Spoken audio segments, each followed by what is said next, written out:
Hello, ഇന്ന് ഞാൻ കഴിഞ്ഞ വീഡിയോയിൽ പറഞ്ഞ റാഗി ദോശയുടെ റെസിപ്പിയാണ് പറഞ്ഞുതരാൻ പോകുന്നത്. അപ്പോൾ ഞാനിങ്ങനെ ഒരു ഗ്ലാസ്സിൽ അളന്നിട്ടാണ് റാഗി എടുക്കാറുള്ളത്. അര ഗ്ലാസ് റാഗിക്ക് ഒരു 1/4 ഗ്ലാസ് വേണ്ട, 1/4 ഗ്ലാസിൻ്റെയും കൂടി പകുതി ഉഴുന്ന് പരിപ്പ്, അങ്ങനെയാണ് അതിൻ്റെ കണക്ക് ഞാൻ എടുക്കാറുള്ളത്. അപ്പോൾ ഇത് ഉഴുന്ന് പരിപ്പും ഇട്ട് പിന്നെ ഒരു നുള്ള് ഉലുവയാണ് ഇതിൻ്റെ അകത്ത് ഇടുന്നത്. ഉലുവ ഇട്ടതിന് ശേഷം പിന്നെ വേണ്ടത് അവിൽ, ഒരു 1/4 ഗ്ലാസ് അവിലും കൂടി ഇട്ട് കൊടുക്കുക. ഇത്രയാണ് ദോശക്ക് വേണ്ടുന്ന ഐറ്റംസ്. അപ്പോൾ ഇത് നന്നായിട്ട് കഴുകിയെടുക്കുക. ഒരു 3-4 വെള്ളത്തിൽ നന്നായിട്ട് കഴുകിയെടുത്തതിന് ശേഷം നല്ല വെള്ളം ഒഴിച്ചിട്ട് കുതിരാൻ വേണ്ടിയിട്ട് വെക്കുക.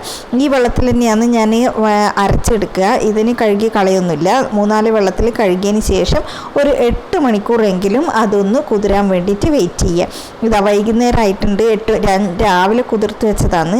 അപ്പോൾ വൈകുന്നേരം ആകുമ്പോഴേക്കും ഇത് അരക്കാനുള്ള ആ പാകത്തിന് ആയിട്ടുണ്ടാവും. അപ്പോൾ ഞാനിതാ ഒരു മിക്സിയിലോട്ട് മാറ്റുന്നുണ്ട്. ആ വെള്ളം കുതിരാൻ വെച്ച ആ വെള്ളം അടക്കമാണ് ഞാനിത് മിക്സിയിലോട്ട് അരക്കാൻ വേണ്ടി വെക്കുന്നത്. അപ്പോൾ നല്ല പേസ്റ്റ് രൂപത്തിൽ അരച്ചെടുത്തിട്ടുണ്ട്. നന്നായിട്ട് ഇതിന് മിക്സ് ചെയ്ത് കൊടുക്കുക. ഒരു സ്പൂൺ ഇട്ട് നന്നായിട്ട് മിക്സ് ചെയ്ത് കൊടുക്കുക.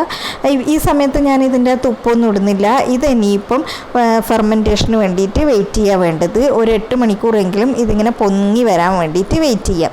ഇതാ പിറ്റേന്ന് രാവിലെയാണിത്. പിറ്റേന്ന് രാവിലെ തുറന്ന് നോക്കുമ്പോഴേക്കും നന്നായിട്ട് ഇത് പൊങ്ങി വന്നിട്ടുണ്ടാവും. കണ്ടോ, ഇങ്ങനെ ആയിട്ടുണ്ടാവും. അപ്പോൾ ഈ റാഗി എന്ന് പറയുന്നത് തടി കുറക്കാൻ ആഗ്രഹമുള്ളവർ ഈ റാഗി ദോശ ട്രൈ ചെയ്ത് നോക്കുക കേട്ടോ. നല്ല വ്യത്യാസം ഉണ്ടാവും. ഗോതമ്പിനേക്കാളും കുറച്ചുകൂടി നല്ല ഫൈബറും പ്രോട്ടീനൊക്കെ ഒരുപാടുള്ളതാണ് ഇതിൻ്റെ അകത്ത്. അപ്പോൾ നമുക്ക് തടി കുറക്കാൻ ആഗ്രഹമുള്ളവർക്ക് ഒരുപാട് വേണ്ടതും അതാണ്, ഫൈബറും പ്രോട്ടീനും വേണ്ടതാണ്. അപ്പോൾ ഇതിൻ്റെ അകത്ത് ഒരുപാടുള്ളത് കാരണം ഇങ്ങനെ ഒരു ദോശയൊക്കെ ഉണ്ടാക്കി കഴിക്കുകയാണെന്നുണ്ടെങ്കിൽ അത് നന്നായിട്ട് നമുക്ക് എഫക്റ്റീവായിരിക്കും. അങ്ങനെ ഇത് ദോശ ഉണ്ടാക്കാൻ പോകുമെന്ന് കല്ല് ചൂടാവുന്ന സമയത്ത് ഒരു 2 കയ്യിലൊഴിച്ച് നല്ല ചൂടോടുകൂടി ദോശ കഴിക്കാൻ വേണ്ടിയിട്ട് നല്ല ടേസ്റ്റാണ്. ട്രൈ ചെയ്ത് നോക്കാത്തവരുണ്ടെന്നുണ്ടെങ്കിൽ എന്തായാലും ഒരു തവണയെങ്കിലും ഇത് ട്രൈ ചെയ്ത് നോക്കുക കേട്ടോ.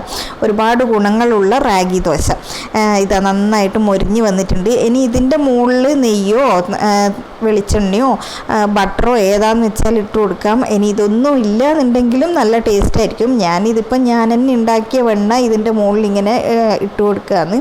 ഈ വെണ്ണ ഉണ്ടാക്കുന്ന വീഡിയോ ഞാൻ ചാനലിൽ അപ്ലോഡ് ചെയ്തിട്ടുണ്ട് കേട്ടോ. ആരെങ്കിലും കാണാത്തവരുണ്ടെന്നുണ്ടെങ്കിൽ ഒന്ന് പോയിട്ട് കാണണേ. ഞാൻ ഡിസ്ക്രിപ്ഷനിൽ അതിൻ്റെ ലിങ്ക് ഇടുന്നതായിരിക്കും. അപ്പോൾ ഇതാ ദോശ റെഡിയായിട്ടുണ്ട്. നല്ല ചൂടോടുകൂടെ കഴിക്കാൻ വേണ്ടിയിട്ട് ഭയങ്കര ടേസ്റ്റാണ്. രണ്ടാമത്തെ ദോശയും കൂടി ഞാൻ ചുട്ടെടുക്കുകയാണ്. നമ്മുടെ സാധാരണ ദോശ ഉണ്ടാക്കുന്ന അതേ പ്രോസസ്സ് തന്നെയാണ്, പക്ഷെങ്കിൽ അതിനേക്കാളും ഒരുപാട് ഗുണമുള്ള ഒരു ദോശ.